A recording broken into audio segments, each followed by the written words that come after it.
Well,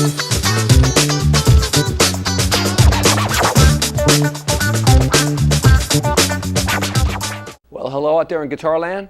This is Dave Hill. Thanks for tuning in today. Welcome to the video lessons. I know you've probably tuned in the past already and you've been studying hard and really working diligently on your guitar playing. I hope it's all coming together for you.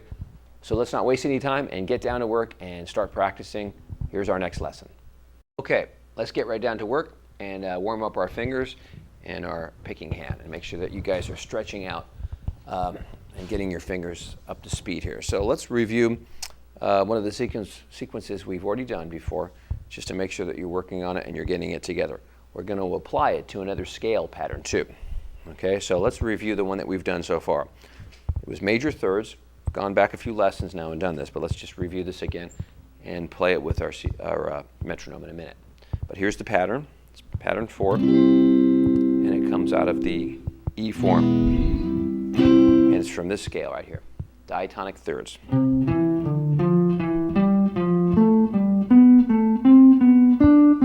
then we continue to the next octave. And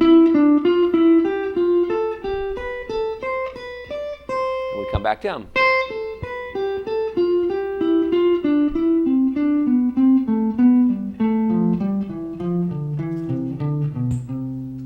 Okay, let's do it with the metronome now.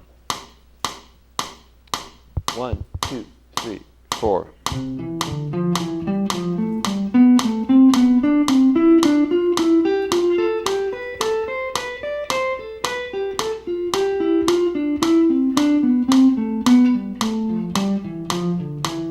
Let's do it again. We're warming up.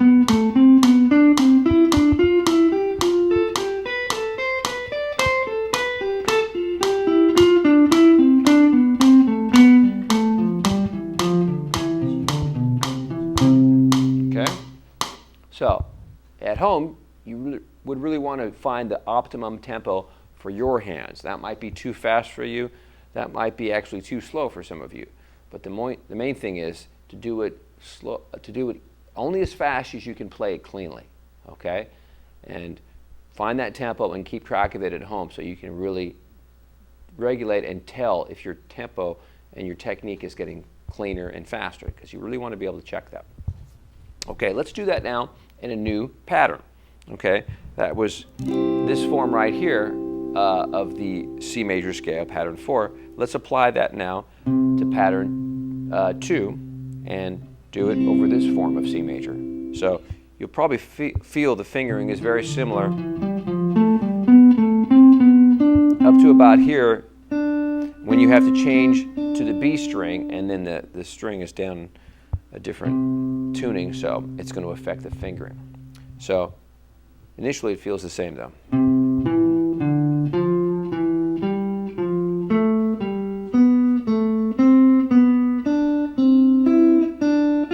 And then right here is where it changes. You go to your first finger here. And then you turn around here.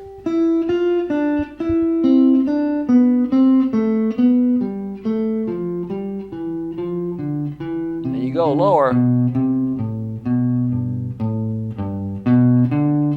before you end up on the root again.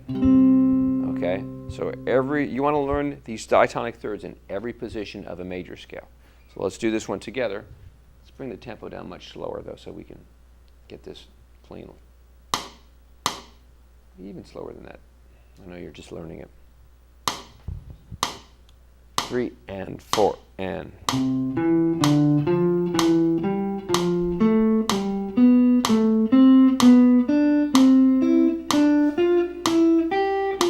Turn around.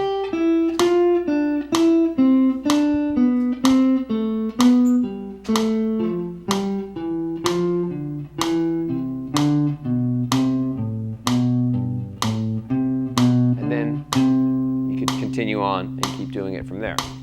Okay? So that gives us 2 patterns that we've learned diatonic thirds in. Okay, so we're going to complete that in the upcoming lessons to work on all 5 positions. But that's very good for technique, and like I said, don't only do these exercises as fast as you can play them clean. Okay, so I want to talk to you about a little bit about major harmony today and the concepts of applying keys and major scales to our patterns. So if we could have the board over there, I could show you something that's going to be helpful. Now, what this means, and we've talked about this before, is this is the diatonic harmony of a major scale, in this case C, that's been harmonized in thirds. And we've talked about that before. What that means is simply taking the scale that we just played and stacking every other note as you go up the scale on top of itself from each root, and you get chords. This is every other note from the D stacked on top of itself from the D, and you get diatonic chords that relate all to one key. There's E minor, F major, G major, A minor, B diminished, and again, C. Now, when we play chords that we've been working on our progressions with, I don't play the chords just like this. I play chords that are more guitaristic and a little bit more accommodating in terms of fingering. So I might play a C major chord instead of like this. I might play it like this, or I play it like this, or like this. Right? They're all C major chords, but I'm just showing you those to make the point of, you know, this is basically how it starts, and then we come up with better voicings to make the chords playable. Okay.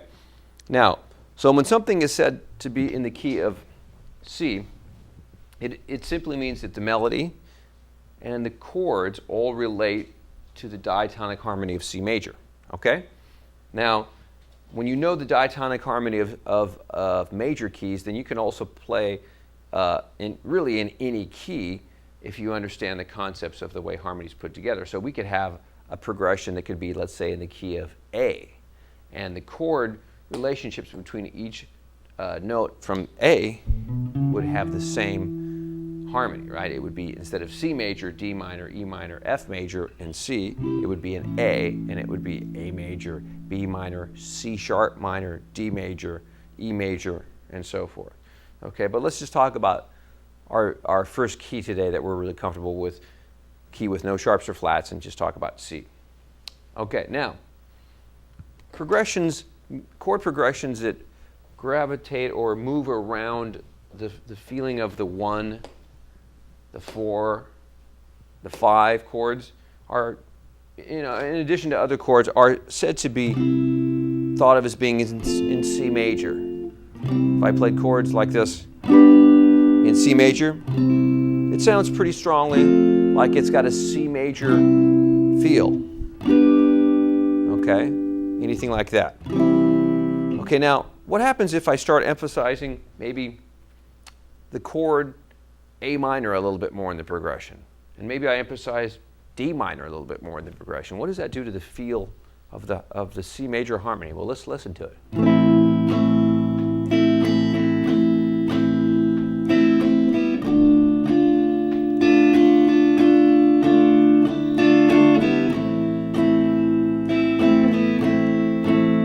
Definitely feels a little darker. Right? Now, interestingly enough, I can still play the C major scale over the A minor and the D minor, and it sounds perfectly fine. Right? I can be playing.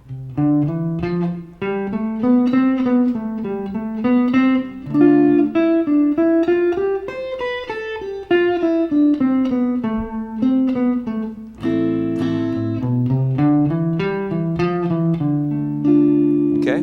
It sounds like it fits over the chord progression, but really what's happening there when you have a progression, like I was just explaining, that emphasizes the minor chords in particular of a major key. Let's say, like I was doing, A minor, D minor, and E minor even. Not only just minor chords, but emphasizes a lot of the minor chords. The progression and the key would be described as A minor. Okay? If I were playing these chords together, it sounds more like we're in this key, A minor. And it's described as A minor, not C major. It's the same chords, but it's called the relative minor. Okay?